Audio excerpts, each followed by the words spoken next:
We are still waiting for a few people. Recording has started. So if we can get everybody back, we're going to go to the second half of the Disastershock, where they did some surveys about the coping during this pandemic. And I hope you have a list of your questions, because after this we will have a discussion session. I think it is very important that we could congratulate the team for what they have done, but also to ask some questions that are still unclear. Thank you very much, Brian. Okay, there are two surveys we're going to present now. We'll begin with Olufunke Adegoke, who will present an audio video portion describing the overview and results of our quantitative data. And this is Olufunke, and I need to pull up her audio file.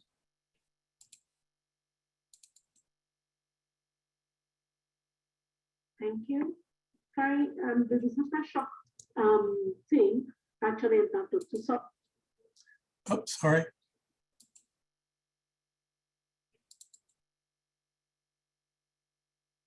Thank you.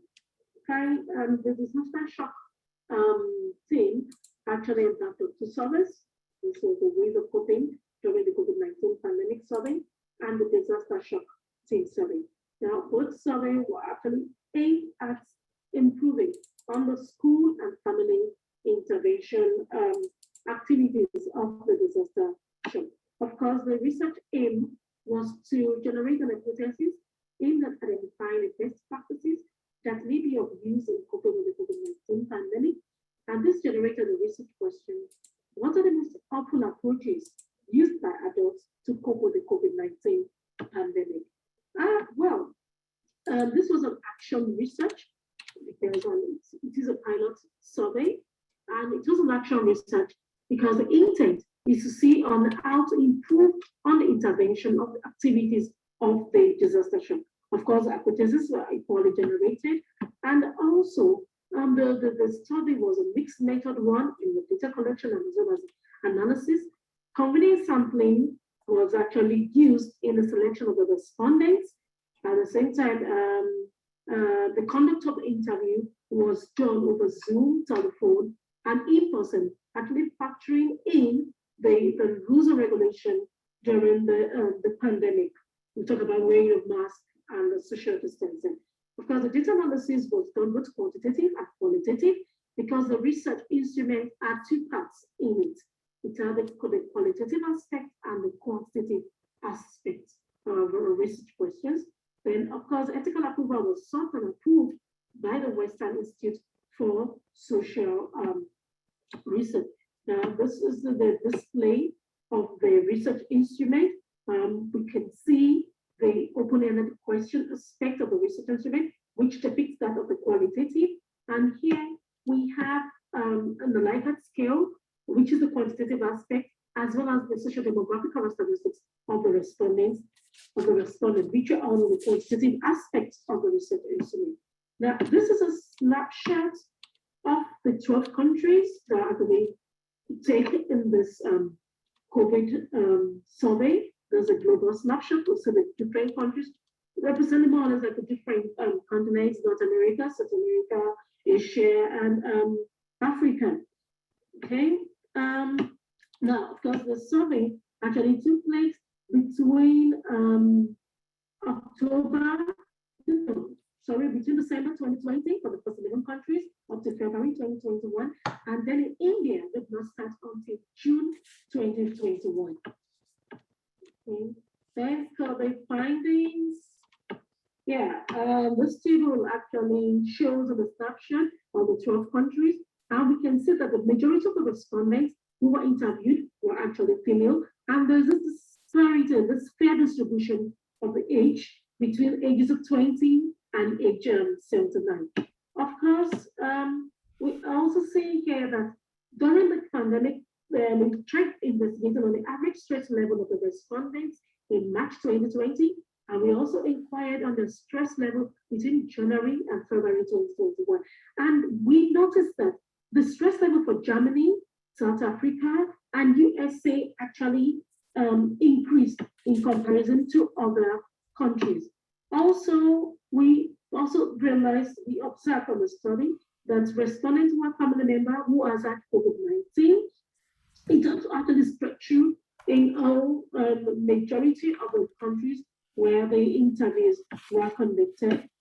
And also, looking at the degree of seriousness with which respondents view the pandemic across both all the countries, they actually saw the pandemic as something that was very, very serious.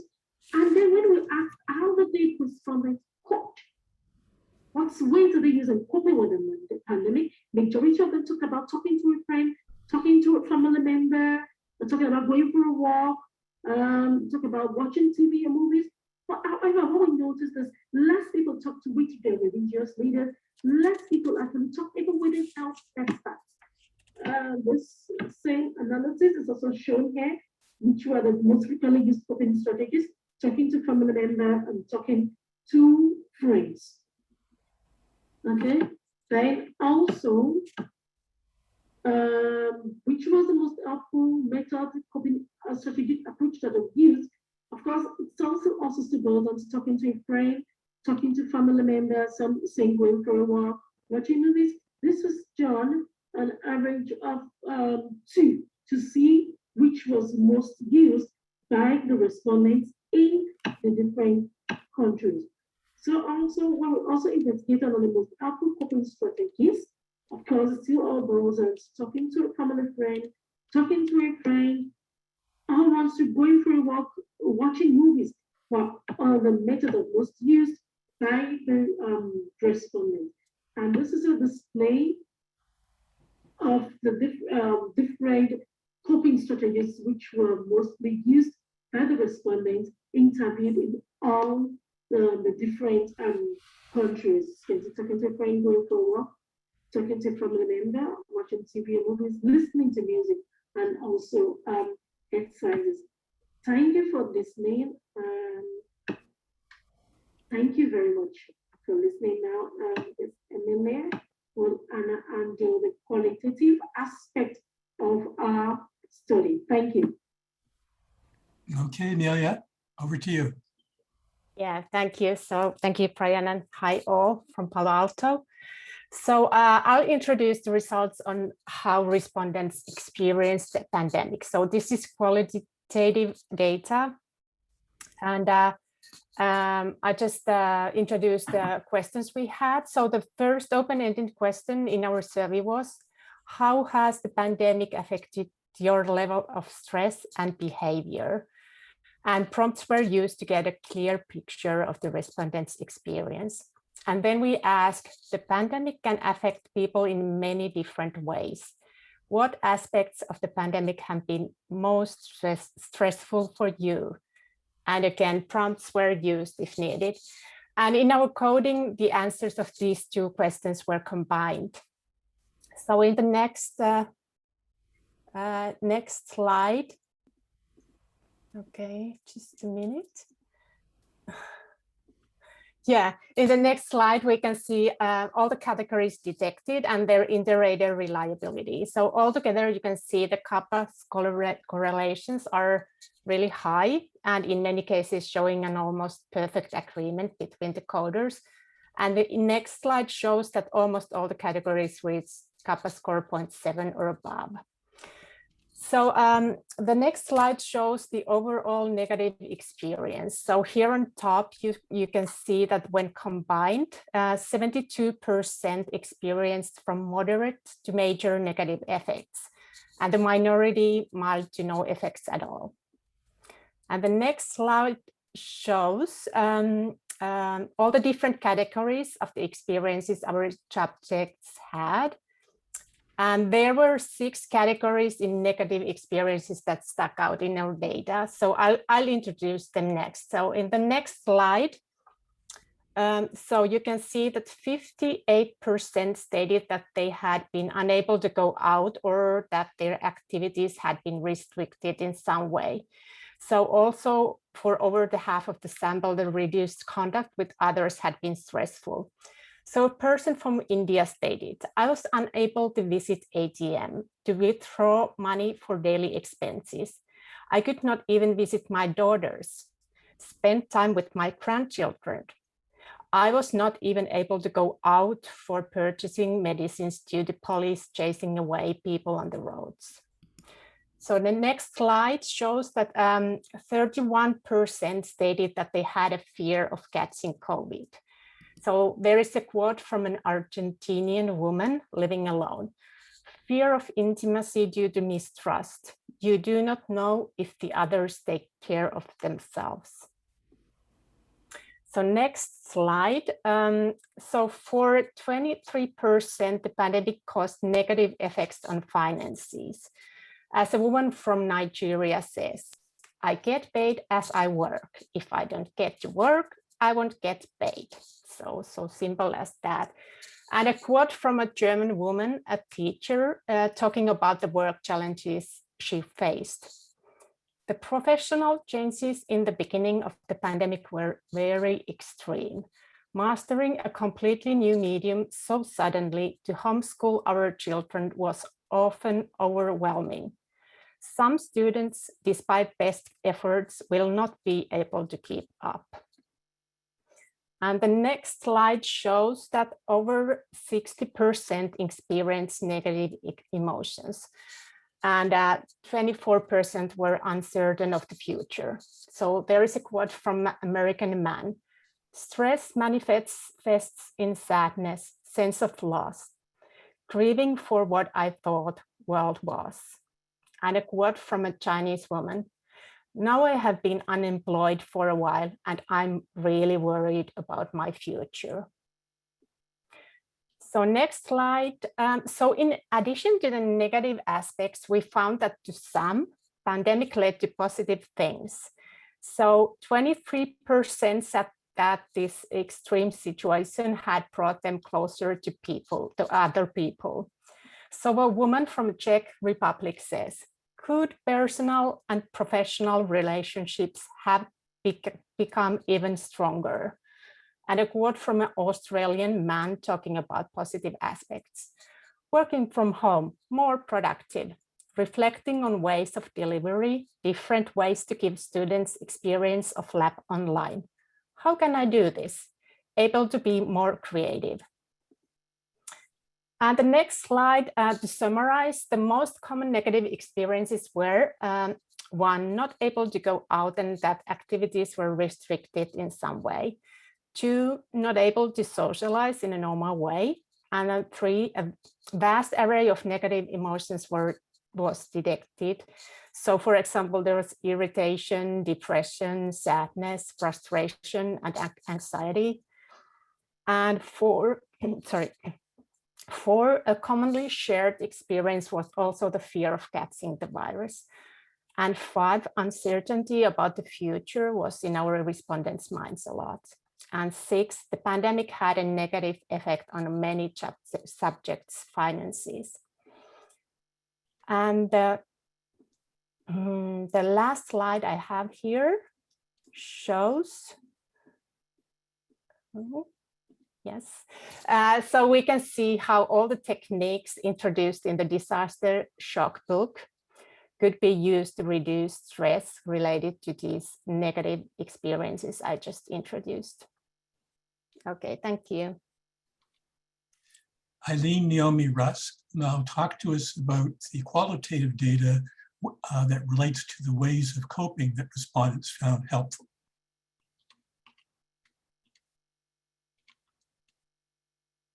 Eileen, are you there? Thank you, Brian, and thank you, everyone. Good morning, good afternoon, and evening. I'll be presenting the qualitative data on ways of coping with the pandemic, which respondents found to be most helpful. And I'll be presenting data on question 3, which was, what things have helped you the most to cope with the pandemic? And again, we gave our respondents quotes, prompts, a lot of opportunity to respond to questions in a very full way. Next slide, please. This slide lists the 32 categories we used to content analyze respondents' answers. And as you can see, our inter-rater reliability using the Kappa statistic was very high, with 78% of our scores being above 0.70. In the first category, called personal contact, subjects found that connecting with others, either in person or online, was most stress reducing for them. 42 and 44% of our subjects coped best being in contact with other people or a family member, either online or actually in person. And a young man from the Czech Republic said, "Staying in contact with friends and family members, sometimes I had to push myself to make contact to avoid falling into depression. Even if I didn't feel like making contact with them, I knew that it helped me feel better." And an Argentinian woman who was living alone said, "It was love ties, being connected with the people through social networks, feeling close to the other, not feeling distanced, feeling accompanied, and feeling like the same thing is happening to all of us." Next slide, please. In the next category called movement, we saw that 24% of our subjects said that exercise benefited them, and 19% said that going for a walk was a very good coping tool.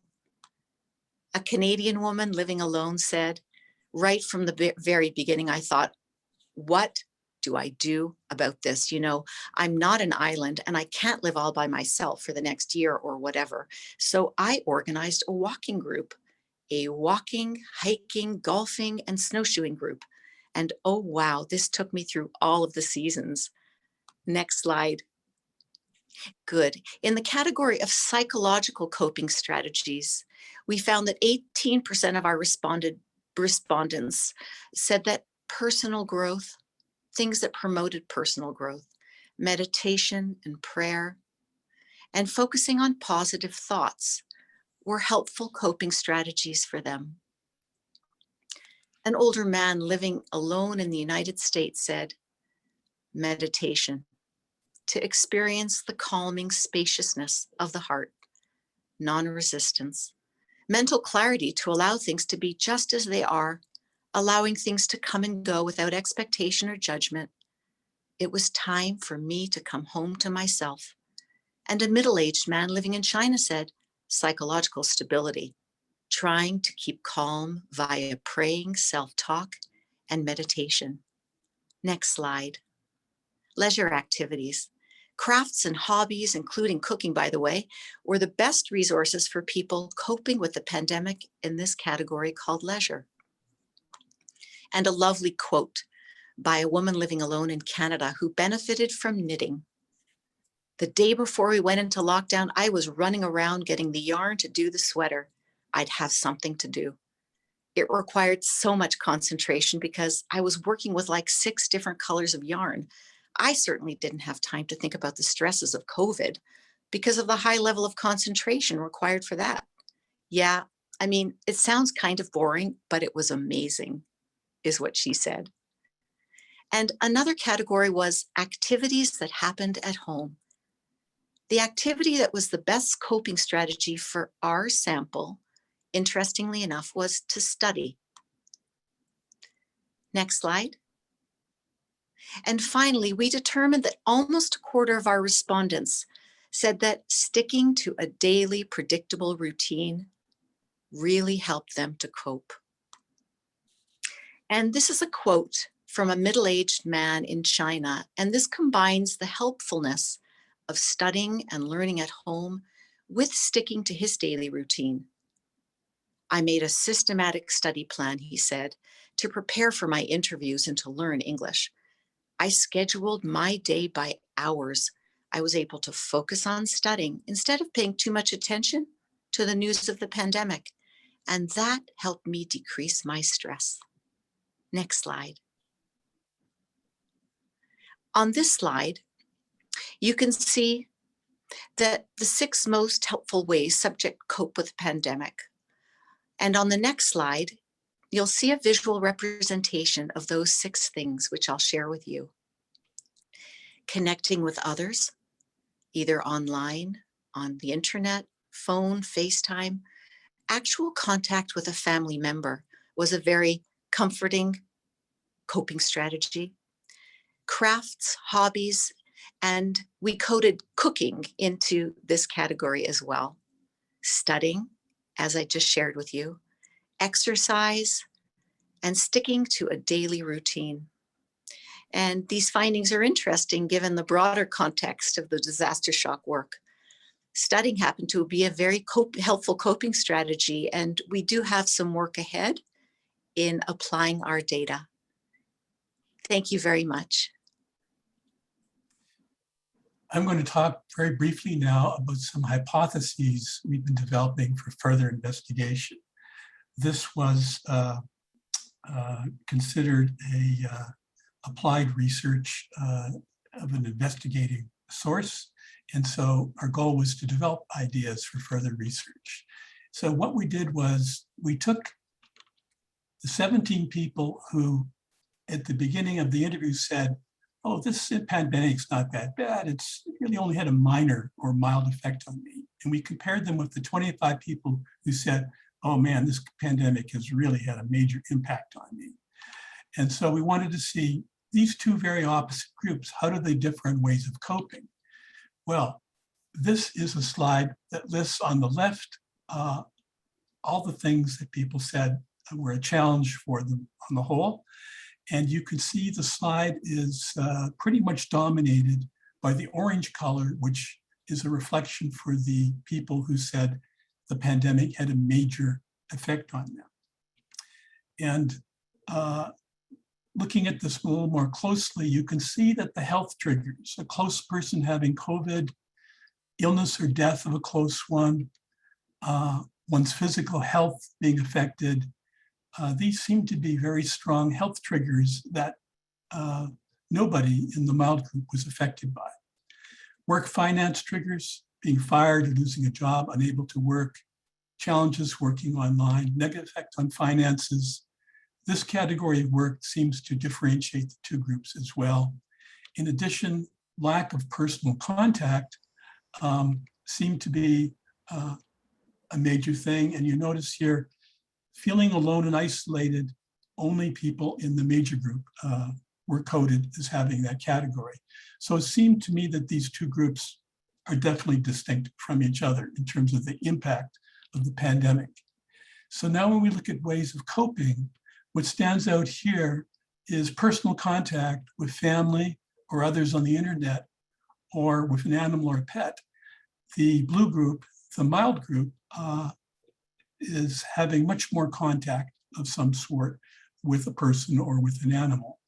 And exercise also seems to stand out as differentiating the two groups.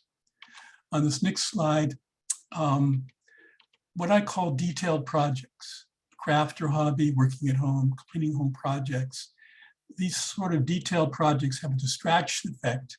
And then what I did was we compared the two groups with whether they used 4 or more coping strategies, and the mild group seemed to have more coping strategies that they were using.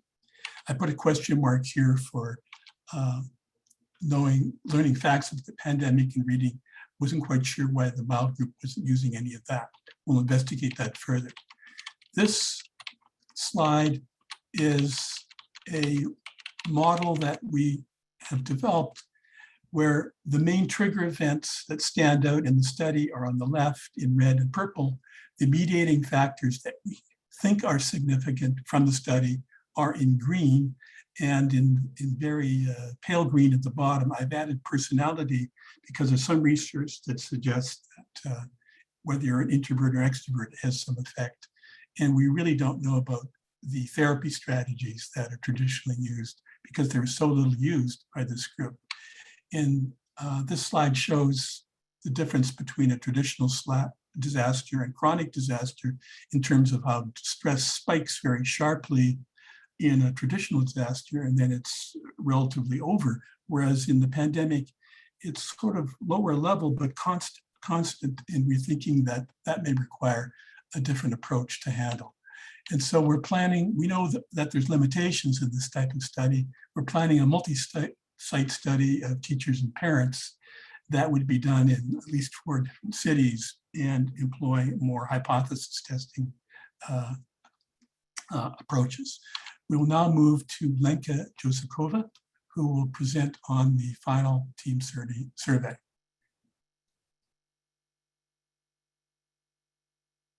And Ilene needs to Hello, can you hear me? I will share with you go ahead, Lenka. my screen. Okay, thank you, Brian, for introducing me. I'm glad to share the results of our survey.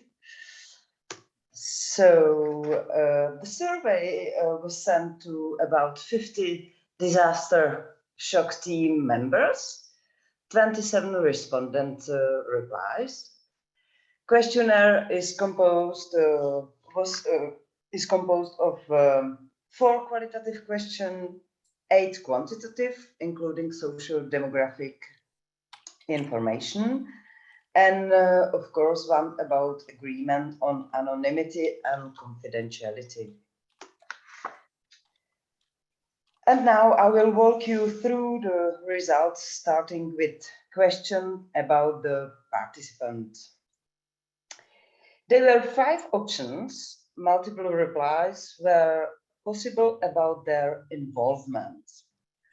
Majority was involved in a disaster global volunteer team until September 2020, and as a language translator.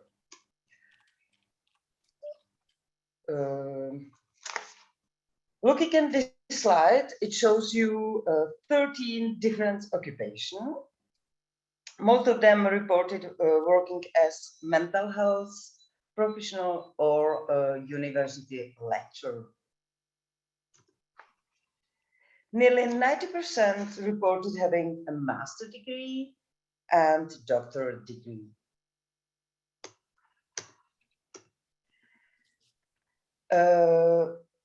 We had close to 70% of female, more than 40% of age between 50 and 59, and 1/4 of age between 40 and 49. Over 85% are married or lives in domestic partnership. This is clearly an international group. You can see all continents are represented. Almost half of respondents come from North America, nearly 30% from Asia. And now let me show you a qualitative part of our survey. All respondents agreed that their comments can be shown in anonymous way. Overall, the comments were highly appreciated. It was very, very, very touching to receive so many beautiful and encouraging words. In the next 4 slides, you will see some comments reflecting this part of survey. So about their experience. Frequent words were amazing experience, together as a team, fantastic, human, satisfying, meaningful for humanity, excellent, healing, and so on. And I let you reading, I give you some moments for reading it.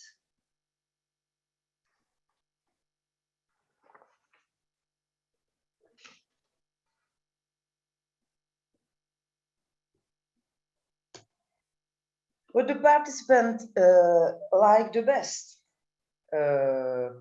Again, you can see some comments which are representative.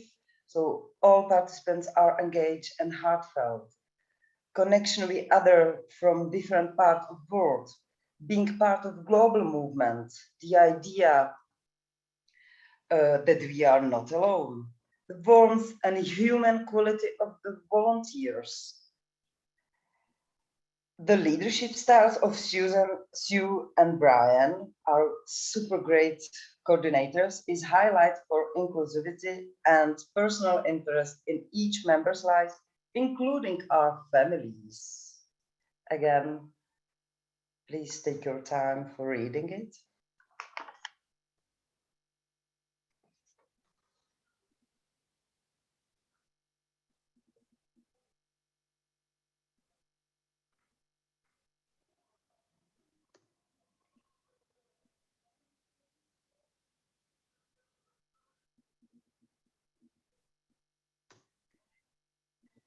The next question would be we asked to our respondent was what did they like the least?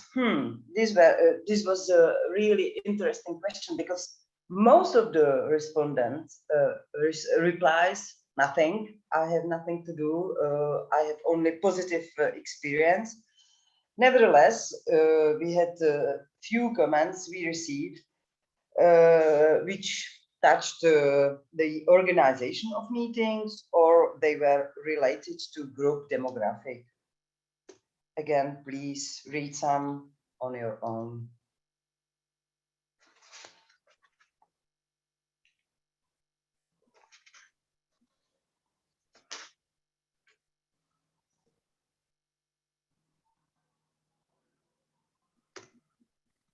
And the next slide shows us the recommendations of our members, of our respondents.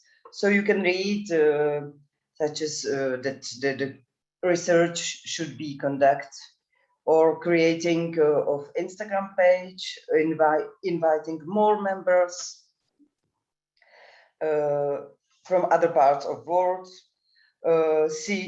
Someone would like to see younger members in our team, and perhaps we could obtain sponsors to develop specific projects.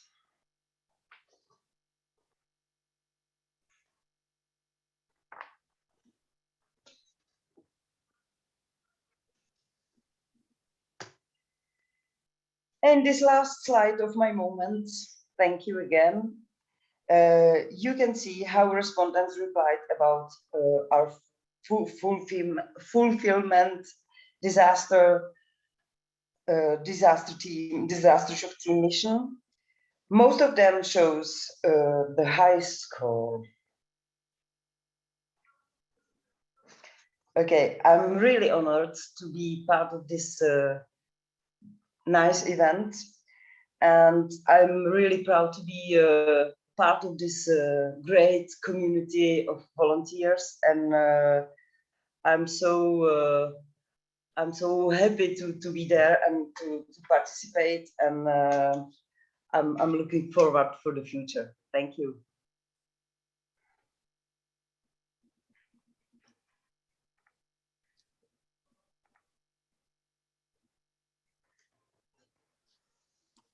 Okay, thank you very much.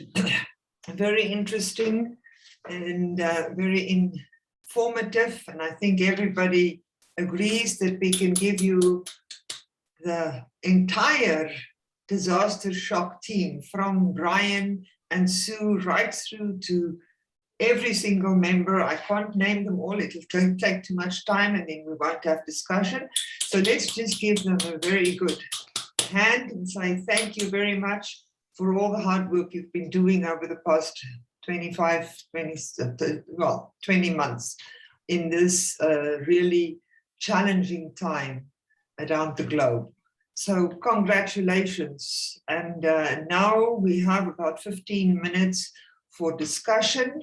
So if there is anybody who has a comment, we will have a few minutes at the end to say a proper thank you. But to start with, anybody with a question, please put up your hand so that I can see if you have a question. And I see the first hand coming up from Peter Geiger and from Sherry to start with. So Peter, you're first on the block to ask a question.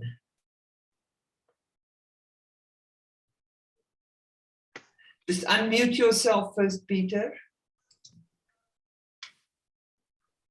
Thank That's you. it. Wow, what a presentation. And I want to be on the team because it is doing God's work, and also you are doing such holistic work at multiple levels where the healers are also receiving healing through the project.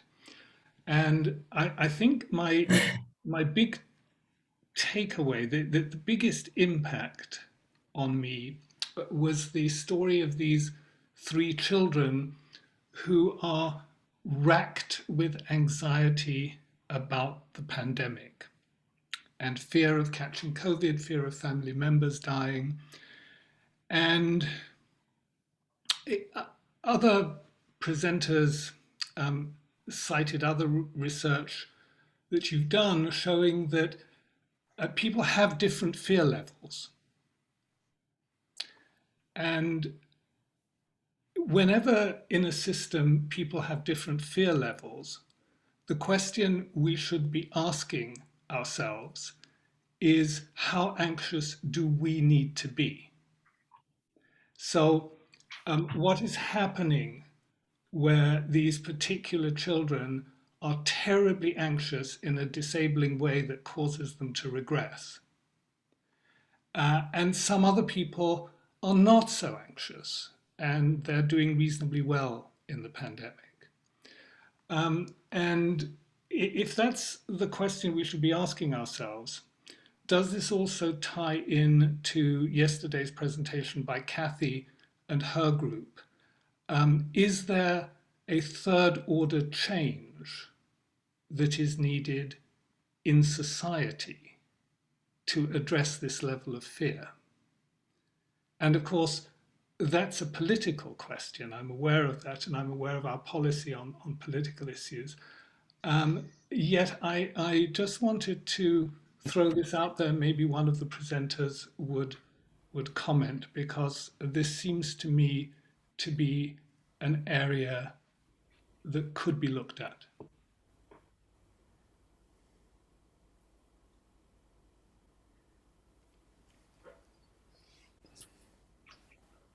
I hope my team isn't waiting for me to comment.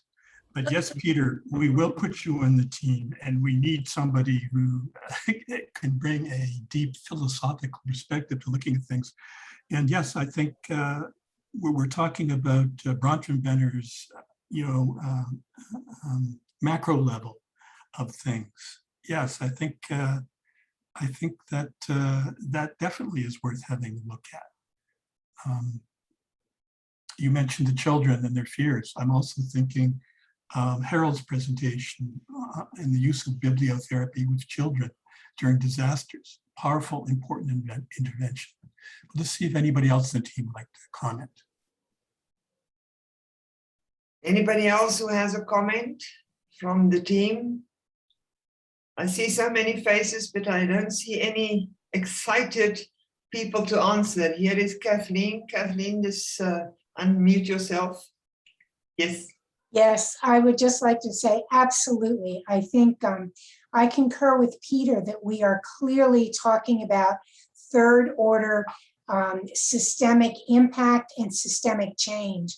And I feel just so gratified that we are documenting the incredibly collaborative work that we're all doing across the world. And I would love to brainstorm taking it further somehow and writing about this.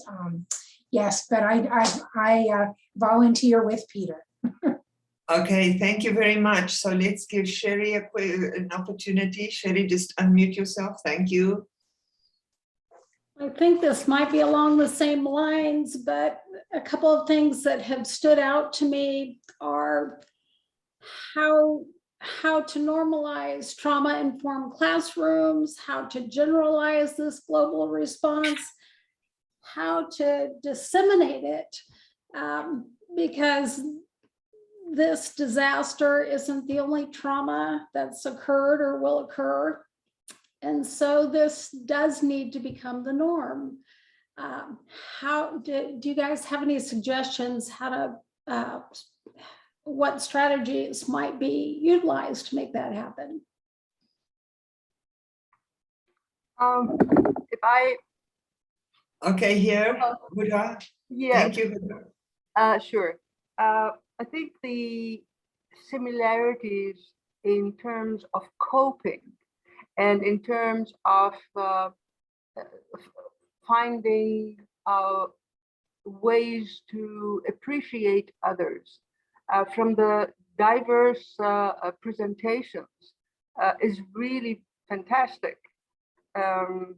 I can talk about my experience in Lebanon for a short while. I came back about a week ago and back to Naples, and it was very difficult to see.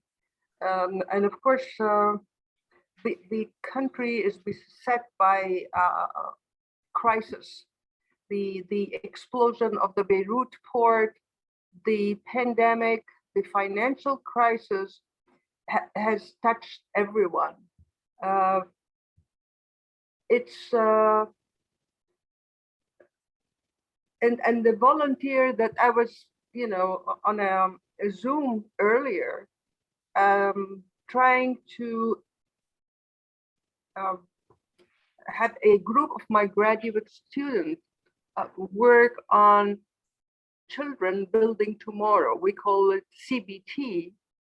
And I think perhaps one of the takeaway is that if you really want change, you start with children, for me.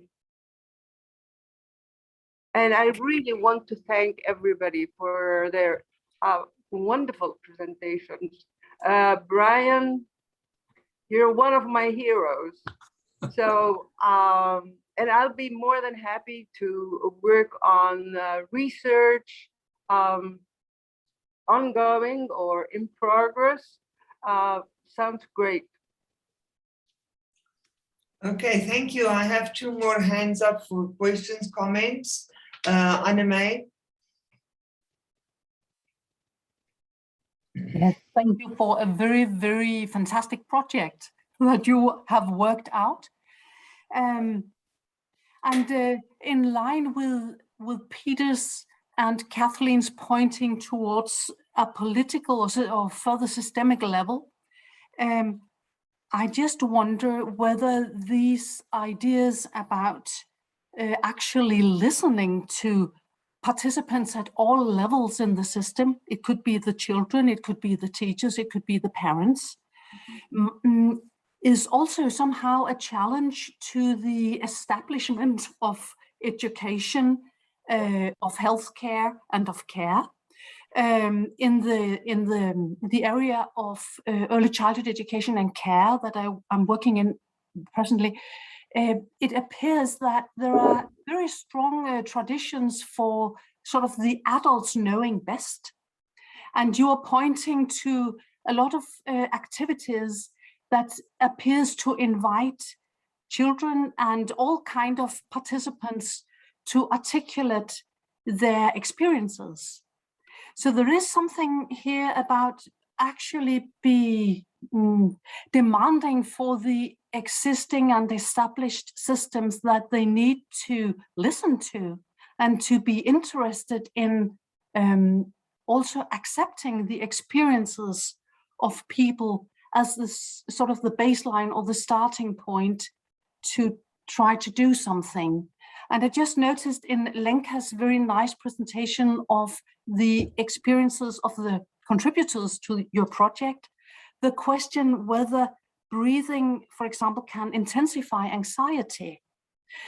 And this really addresses the idea that if we have a kind of a manual for doing things, we might forget to still be sensitive to the experiences of every participant, because we never know exactly how a specific activity might be experienced or what it could evoke.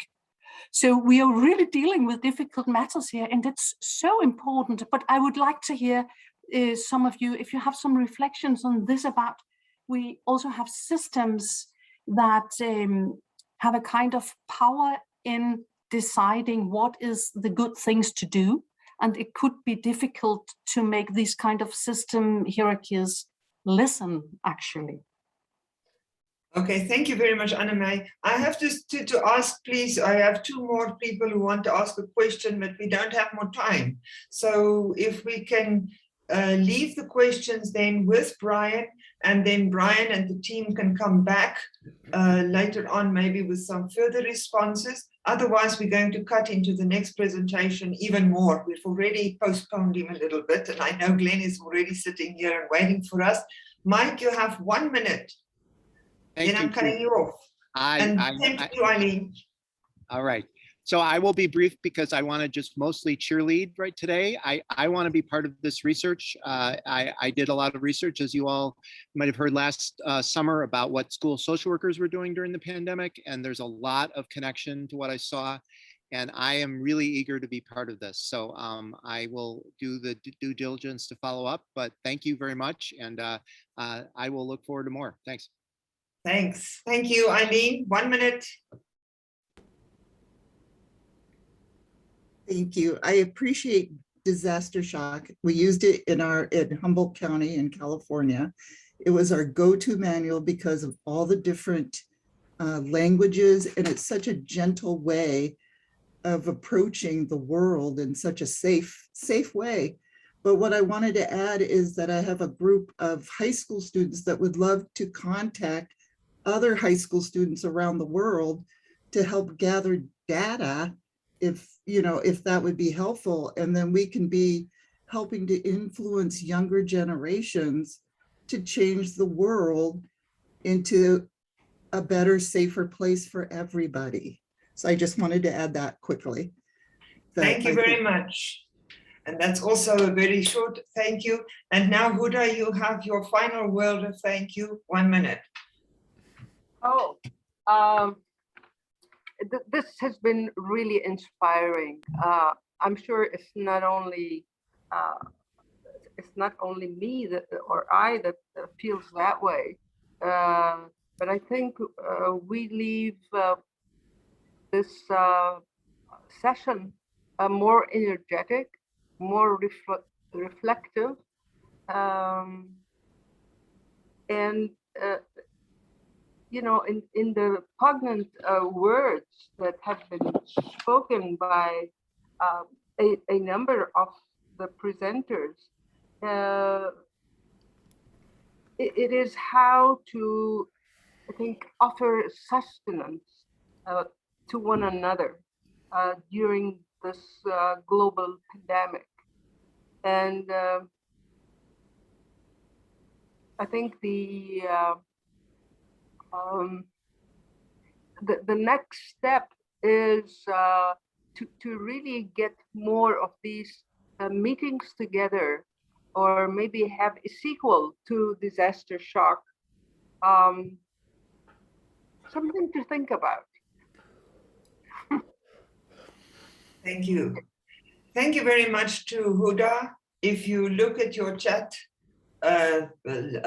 boxes, you might see that there are several other people who said thank you. This was a lovely presentation, and it was very enlightening and insightful, and that we really appreciate the incredible work that this team of, what did you say, more than 100 people across all the countries and 26 languages. I think this is just outstanding.